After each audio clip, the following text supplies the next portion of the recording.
নিজের মেয়েকে দেখতে পেয়ে এবার ভালোবাসায় ভরিয়ে দিল ঈশান।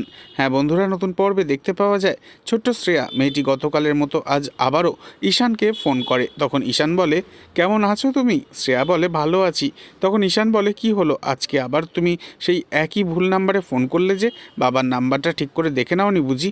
তখন শ্রেয়া বলে, ওটাই তো আমার বাবার নাম্বার, আমি তো ঠিক করে লিখে রেখেছি, তাহলে কেন বারবার ফোন করলে তোমার কাছেই যাচ্ছে? এ কথা শুনে ঈশান হাসে আর বলে, আমার মনে হয় তোমার ডিজিটের কোনো একটা এদিক ওদিক হয়ে গেছে, আর একবার চেক করে নাও। আর বাবাকে হঠাৎ ফোন করতে গেলে কেন? কিছু কি বলতে চেয়েছিলে বাবাকে? তখন শ্রেয়া বলে, জানো তো সবাই বলে আমার নাকি বাবা নেই। সেটা কি করে হয় বলো তো আঙ্কেল, তোমারও তো বাবা আছে। এ কথা শুনে ঈশানের মনে দয়া জন্মায় শ্রেয়ার প্রতি। তবে এবার বিশাল বড় অতীত সামনে আসতে চলেছে ঈশানের, যা থেকে ঈশান কোনো মতেই পালাতে পারবে না। তবে দর্শকেরা দাবি করছেন শ্রেয়া হতে পারে ঈশানের নিজেরই মেয়ে। তো বন্ধুরা, তোমরা কারা কারা মনে করছো ঈশান ওই ছোট্ট শ্রেয়ার বাবা? অবশ্যই কমেন্টে জানিও, আর নেক্সট আপডেটের জন্য সাবস্ক্রাইব করতে ভুলো না যেন। ধন্যবাদ।